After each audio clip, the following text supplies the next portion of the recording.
नमस्कार, capital TV Uttar Pradesh देख रहे हैं आप और मैं हूं आपके साथ नवेंदु शेखर झा। ब्रेकिंग न्यूज में बात करेंगे सपा प्रमुख अखिलेश यादव की। जी हां, क्योंकि वो पाकिस्तान में वायरल हो रहे हैं। जी हां, आपने बिल्कुल सही सुना है। इस वक्त भारत और पाकिस्तान के बीच युद्ध होने ही वाली है। बहुत जल्द इसकी घोषणा हो सकती है। इसी बीच अखिलेश यादव पाकिस्तान में जमकर वायरल हो रहे हैं। पाकिस्तानी अखिलेश का वीडियो खूब ट्वीट कर रहे हैं। अखिलेश कोई पहले व्यक्ति नहीं है जो पाकिस्तान में वायरल हो रहे हैं। इससे पहले उन्हीं की एक कट्टर समर्थक, अपने आप को लोग गायिका कहने वाली फर्जी कवित्री नेहा सिंह राठौर भी पाकिस्तान में वायरल हो चुकी हैं। आपको याद होगा, हमारे देश के पहले सीडीएस जनरल बिपिन रावत ने कहा था कि भारत ढाई फ्रंट पर लड़ता है। एक और चीन है, दूसरी ओर पाकिस्तान है, और ये जो आधे फ्रंट वाले हैं ये हमारे देश के ही कुछ लोग हैं जो भारत का खाते हैं लेकिन पाकिस्तान को कुछ ऐसा दे देते हैं ताकि पाकिस्तान हमारे ही देश पर आक्रामक हो जाता है। और इसी पर बातचीत करने के लिए मेरे सहयोगी हर्ष जी हैं। तो हर्ष जी, अखिलेश यादव का मामला क्या है जिसे पाकिस्तान ने बहुत बड़ा बना दिया है, और पाकिस्तान में जितने भी कट्टरपंथी हैं, जितने भी जिहादी हैं, वो अखिलेश को खूब पसंद कर रहे हैं और उनकी वाहवाही कर रहे हैं। देखिए, आज हम अखिलेश यादव पर ही बातचीत करने वाले हैं नवेंदु, क्योंकि आपने सही कहा, जैसा विपिन रावत का आपने जिक्र किया है। लेकिन अखिलेश यादव इस वक्त काफ़ी पाकिस्तानी चैनलों पर चल रहे हैं। जैसे नेहा सिंह राठौर चल रही थी और वो कह रही थी कि मोदी सरकार की आलोचना मैं कर रही हूँ, मोदी सरकारों को सवाल का जवाब देना चाहिए।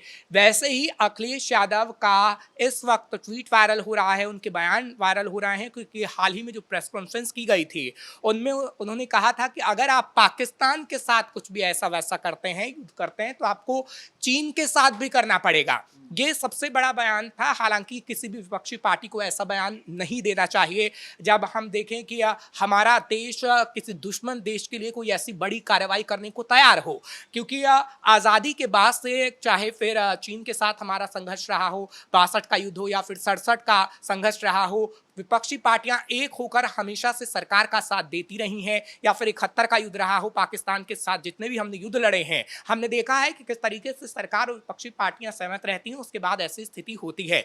लेकिन सिर्फ थोड़े से कट्टरपंथियों के वोट बैंक के चक्कर में, अपनी सियासत को चमकाने के चक्कर में एक पार्टी देश का भी नहीं सोचती, और उसी पार्टी में समाजवादी पार्टी के मुखिया अखिलेश यादव भी हैं। हालांकि अगर पाकिस्तान की बात करूं तो पाकिस्तान का हर चैनल उन्हें कोड कर रहा है और एक पार्टी का बयान बता रहा है, क्योंकि जब से लोकसभा चुनाव हुए हैं हमने देखा है कि संसद में अखिलेश यादव गए हैं, उनका कद ऊंचा हुआ है, और उसी कद को पाकिस्तान दिखा रहा है कि कैसे संसद में बैठा एक व्यक्ति ये बोल रहा है कि अगर आपने पाकिस्तान के साथ संघर्ष किया, युद्ध किया, तो आपको चीन के साथ भी करना पड़ सकता है। और कहीं ना कहीं जब पाकिस्तान इसको कोड कर रहा है तो ये बहुत बड़ी बात है नवेंदु, क्योंकि अगर कांग्रेस पार्टी की बात करें तो कांग्रेस पार्टी एक राष्ट्रीय पार्टी है।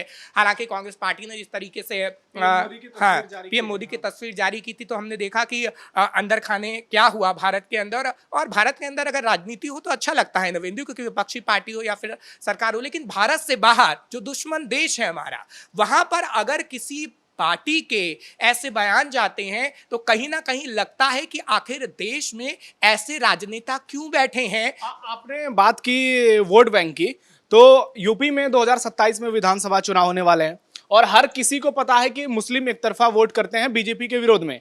तो अखिलेश को यह बात भी मालूम है, लेकिन वो क्या ये नहीं सोच पा रहे हैं कि जब 2027 में वो जनता के सामने जाएंगे तो वही जनता उनसे सवाल करेगी कि ये तो वही अखिलेश यादव है। जब भारत और पाकिस्तान के बीच युद्ध की स्थिति थी तो ये ऐसे बयान देते थे जो कि पाकिस्तान का समर्थन करते हैं। तो वहां पे फिर अखिलेश यादव को, जो 70-80% करीब हिंदू हैं यूपी में, वो उनकी नजरों के सामने गिराता है ऐसे बयानों को। और वहीं कांग्रेस पार्टी ने तो पीएम मोदी का सर ही उड़ा दिया। जिस तरह से ये लोग विदेशों में फेवरेट होते जा रहे हैं, चीन के लोग हों, पाकिस्तान के लोग हों, भारत के जितने भी विरोधी हों, क्यों ये लोग ऐसी घटिया हरकत करते हैं? ऐसी सियासत, अटल बिहारी वाजपेयी ने एक बार कही थी कि ऐसी घटिया सियासत को हम चिमटे से नहीं छूना चाहेंगे। क्या ये जिस तरह से सत्ता से बहुत दिनों से बेदखल हैं, या ये बौखला गए हैं, या फिर ये आपदा में अवसर तलाश रहे हैं कि किसी भी तरह भारत की जनता को बरगलाना है और बीजेपी को एक्सपोज करना है, चाहे उसके लिए देश की एकता और अखंडता ही खंडित ना हो जाए? देखिए, बात बीजेपी की नहीं, बात मोदी की है। और चाहे फिर कांग्रेस हो या फिर समाजवादी पार्टी हो, वो मोदी से नफरत करने लगे हैं, बीजेपी से नफरत नहीं करने लगे हैं। आपने देखा है कितनी पार्टी बनी है, कितनी पार्टी खत्म हो गई हैं, लेकिन पार्टी का अस्तित्व कभी खत्म नहीं होता। व्यक्ति का अगर हम बात करें तो प्रधानमंत्री नरेंद्र मोदी के नाम पर कहीं ना कहीं चाहे फिर कांग्रेस पार्टी हो, समाजवादी पार्टी हो, वो एक माहौल बना रही है। हालांकि अगर समाजवादी पार्टी के मुखिया अखिलेश यादव का जिक्र करूं तो उन्हें समझ नहीं आ रहा कि इस वक्त उन्हें क्या करना है। जब संभल का सिचुएशन हमने देखा, उसके बाद जब ईद आई तो हमने देखा कि किस तरीके से सिचुएशन को संभाला गया और मुस्लिम लोग भी हाथ में तिरंगा लेकर योगी सरकार की वाहवाही कर रहे थे, अनुज चौधरी की वाहवाही कर रहे थे। वो कहीं ना कहीं अखिलेश यादव को खला और अखिलेश यादव का मुंह बन गया, क्योंकि अखिलेश यादव के पिता भी एमवाई फैक्टर को लेकर चलते रहे थे। पीडीए का फॉर्मूला अखिलेश यादव ने अपनाया, लेकिन वो उपचुनाव में काम नहीं आ पाया। अब वो सोच रहे हैं कि आखिर मुस्लिमों को अपने पाले में कैसे किया जाए, और मुस्लिमों को अगर आपको अपने पाले में करना है तो आप कोई और फॉर्मूला ला सकते थे, ना कि आप पाकिस्तान में वायरल होंगे और बताएंगे लोगों को कि हाँ किस तरीके से हमें पाकिस्तान से भी लड़ना होगा, चीन से भी लड़ना होगा। अरे आप मुसलमानों की बात करते हैं तो पाकिस्तान में आप देखिए ना, पाकिस्तान में मुसलमानों की कितनी जातियां हैं, कितना अत्याचार होता है, अहमदियां हैं। आप तो हम मैं उस पर भी आऊंगा आपके साथ, लेकिन आपने बात की अखिलेश यादव की ही, तो एक नेता है हमारे देश के असदुद्दीन ओवैसी, वो भी ट्विटर पर जमकर वायरल हो रहे हैं, लेकिन वो पाकिस्तान में नहीं भारत में हो रहे हैं। अक्सर आपने देखा होगा, या देश की जनता ये देखती है कि उनका जो है रिश्ता वो बीजेपी के साथ कितना बेहतर है, हर किसी को पता है। दोनों पार्टियों के बीच संघर्ष चलता है, ओवैसी लगातार बयानबाजी करते हैं, लेकिन इस स्थिति में ओवैसी जिस तरीके से बयान दे रहे हैं उससे पाकिस्तान की हालत खराब है। उनको लग रहा है कि ये एक ऐसा नेता है जो हमेशा अपने देश में सरकार का विरोध करता है, हमेशा कट्टरपंथियां वाली बात करता है, लेकिन इस मुश्किल समय में वो देश के साथ खड़ा है। वहीं दूसरी ओर ऐसे नेता हैं जो कि सो कॉल्ड मुसलमानों के ही नेता हैं। हिंदुओं का अगर इन्हें वोट मिलता रहता तो 10 साल हो गए ये सरकार में आ जाते, लोकसभा में थोड़ी बहुत फायदा इन्हें हुई, लेकिन अब वो उसका नुकसान करते ही दिख रहे हैं। तो क्या अखिलेश यादव जैसे नेताओं को, नेहा सिंह राठौर जैसे पाक परस्त लोगों को, इन लोगों को क्या फिलहाल ओवैसी से सीखना चाहिए कि देश से बड़ा कुछ भी नहीं होता है, सियासत तो इसके बाद ही होगा? फिर देखिए नवेंदु, आपके घर में या मेरे घर में भी बड़े कहते आए हैं कि अगर कुछ सीखना हो तो बच्चे से भी सीखा जा सकता है, जवान से भी सीखा जा सकता है और बुजुर्ग से भी सीखा जा सकता है।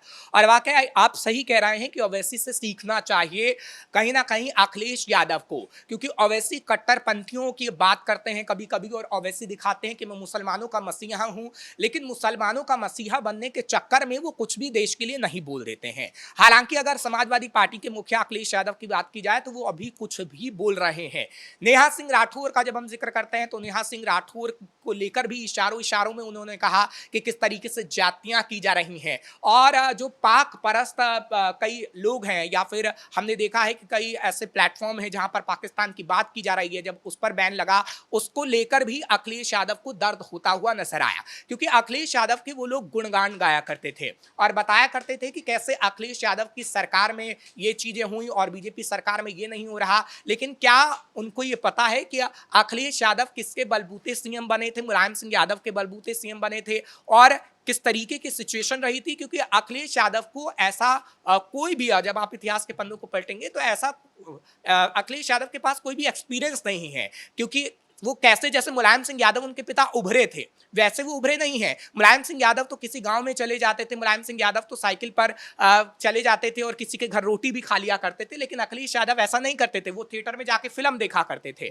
अखिलेश यादव जब कोई भी दुष्कर्म का केस हो जाता था तो कह देते कि भैया आप निपट लो, हम नहीं निपट पाएंगे। ऐसे बयान भी अखिलेश यादव के हैं। क्या ये संगत का असर हो गया है, क्योंकि इनके दोस्त राहुल गांधी हैं और राहुल गांधी को जिस तरह से उनके बयान सामने आते हैं, जिस तरह से उनकी हरकतें सामने आती हैं, लेकिन इस समय राहुल गांधी ने भी कोई देश के विरोध में बयान नहीं दिया है, लेकिन क्या वो राहुल गांधी के ही संगत का असर है? क्योंकि कांग्रेस के कई नेता ऐसे हैं, आप कर्नाटक सरकार के एक मंत्री की बात करें, वो कह रहे हैं कि जो आतंकवादियों ने धर्म पूछकर नहीं मारा, तो ऐसे में कांग्रेस के संगत के कारण अखिलेश यादव ऐसे हो गए, या फिर शुरुआत से ही, क्योंकि मुलायम सिंह यादव भी तुष्टीकरण किया करते थे, वही खून वाला असर जो है वो अखिलेश यादव में आ गया?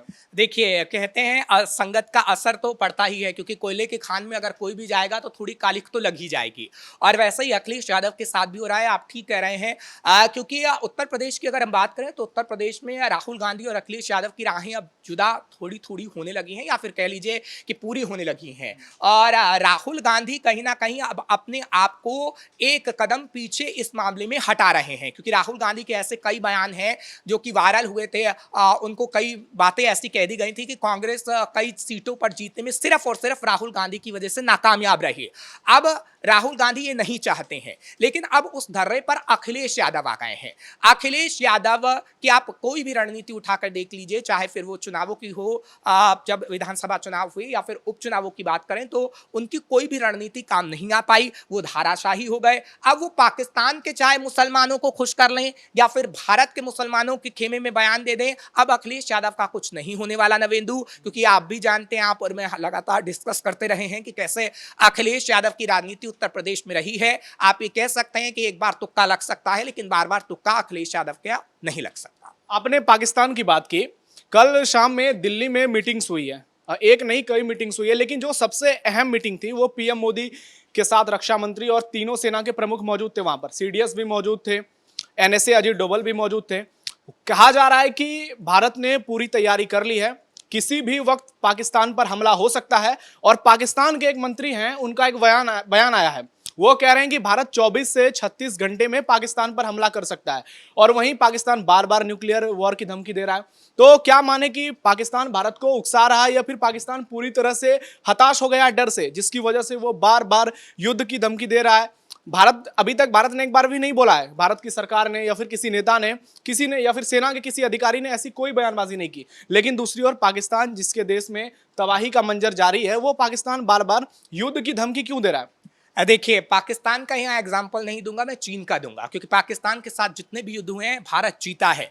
लेकिन अगर आप 1962 और 1967 का जिक्र करेंगे तो 1962 का हर कोई जिक्र करता है, हर कोई कहता है कि 62 में चीन ने ये किया वो किया, लेकिन 1967 का जिक्र कोई भी नहीं करता, जब संघर्ष हुआ और हमने देखा कि चीन को मुंह की खानी पड़ी। तब भी ऐसी रणनीति अपनाई गई थी और हमने ऐसे काम किए थे कि किसी को भी नहीं पता लगा था। और जो हमने देखा था कि मोदी सरकार में भी सर्जिकल स्ट्राइक हुई थी, उसके बारे में भी जब पता लगा, जब एक प्रेस कॉन्फ्रेंस बाकायदा की गई थी, तो आप देखिए पाकिस्तान पर बम तो फोड़े जाएंगे, इसमें कोई दो राय नहीं है। और पाकिस्तान अभी से डरा हुआ है, मंत्री सारे कनाडा भाग रहे हैं और जो रिश्तेदार हैं उनके वो भी बाहर जा रहे हैं, लेकिन कार्रवाई तो होगी। और जो ये तस्वीरों में दिख रहा है नविंदु, वो तस्वीरें कभी झूठ नहीं बोला करती। जो मीटिंग की तस्वीरें आई हैं वो बखूबी बता रही हैं कि पाकिस्तान का कोई ना कोई इलाका तो पूरी तरीके से ध्वस्त होगा।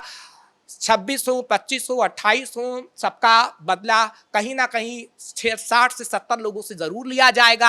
हाँ, लेकिन कभी भी भारत निहत्थों पर वार नहीं करता, ये भारत की हमेशा से आदत रही है। कभी भी भारत पीठ पीछे चाकू नहीं घोंपता है, ये भारत की आदत रही है। भारत बात करेगा तो छाती पे करेगा, आपको दिखा के करेगा, और वही भारत करने वाला है। हमारे साथ जुड़ने के लिए बहुत बहुत धन्यवाद आपका। उत्तर प्रदेश के मुख्यमंत्री योगी आदित्यनाथ ने साफ कह दिया है कि इस बार मोदी सरकार पाकिस्तान को किसी कीमत पर नहीं छोड़ेगी।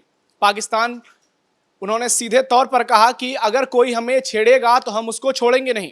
आज पाकिस्तान की हालत ऐसी है कि पूरे पाकिस्तान में पाकिस्तानी सेना और पाकिस्तानी सरकार का विरोध हो रहा है।